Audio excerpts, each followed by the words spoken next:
নয়নপথগামী তুমি জগন্নাথ স্বামী, যে গানটার মধ্যে দিয়ে সকলের মনের মধ্যে এক অন্যরকম উন্মাদনার সৃষ্টি হয়েছিল দীঘায় জগন্নাথ দেবের মন্দির প্রতিষ্ঠা। তবে এ নিয়ে নানা জল্পনা হলেও মুখ্যমন্ত্রী মমতা বন্দ্যোপাধ্যায় সেই জল্পনাকে দূরে সরিয়ে বঙ্গবাসীর কাছে এক নতুন প্রাণ দিয়েছে দীঘার জগন্নাথ ধামের মন্দির।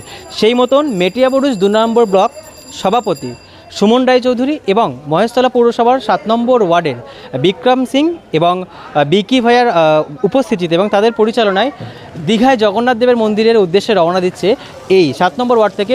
বুঝতে পারছেন বাস এখন গম গম করছে, তবে প্রত্যেকের মুখে একটা সুন্দর হাসি, আর সেই সুন্দর হাসির মধ্যে দিয়ে প্রভু জগন্নাথের নাম নিয়ে শুরু হোক দীঘায় জগন্নাথ যাত্রা। তো এই মুহূর্তে বাসে যারা রয়েছে তাদের থেকে জেনে নেব কেমন লাগছে তাদের ঠিক অনুভূতিটা। আমি আমার ক্যামেরা পার্সনকে একটু এগিয়ে আসতে বলবো। আমি কেমন कैसा लग रहा है? बहुत अच्छा लग रहा है। खुश है क्या? खुश है, बहुत खुश है। কেমন লাগছে? খুব ভালো লাগছে বাবা, তোমাদের আশীর্বাদ দিচ্ছি, ভালোভাবে জগন্নাথ দর্শন করে চলে এসো। এই যে একটা 7 নম্বর ওয়ার্ডের একটা অন্যরকম চিন্তা ভাবনা, এটা বোধহয় এই বাংলায় প্রথম দীঘায় জগন্নাথ মন্দির হওয়ার পর এই বাসে করে নিয়ে যাওয়া হচ্ছে। আমি আরো দুই একজনের সঙ্গে কথা বলে জেনে নেবো যে তাদের ঠিক কতটা আনন্দ হচ্ছে এবং কেমন লাগছে। कैसा लग रहा है? बहुत अच्छा लग रहा है। बहुत अच्छा लग रहा है।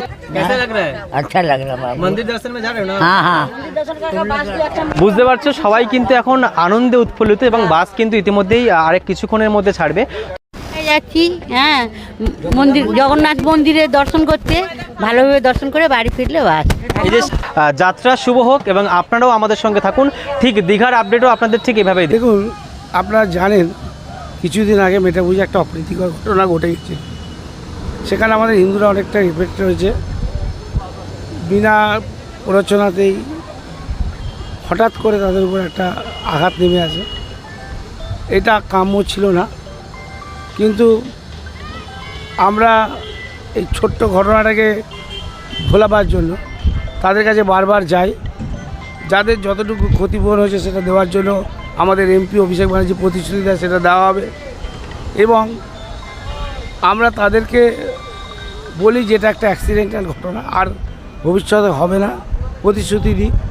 এবং আমরা বলি আপনারা যেমন এতদিন আমাদের সঙ্গে ছিলেন, আমাদের উপর বিশ্বাস রেখেছিলেন, মমতা ব্যানার্জির উপর বিশ্বাস রেখেছিলেন, অভিষেকের উপর যে আস্থা, সেই আস্থা আপনারা বজায় রাখুন।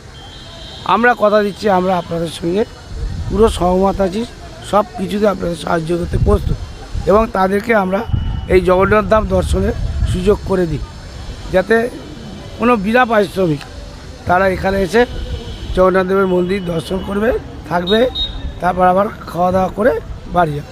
তো এই অ্যারেঞ্জমেন্টটা সিরেফ আমরা ওনাদের মধ্যে যে একটা আঘাত ছিল, মনের মধ্যে যে আঘাত পেয়েছিল ওই ঘটনার পরিপ্রেক্ষিতে, সেই আঘাতটা নিরাময় করার জন্য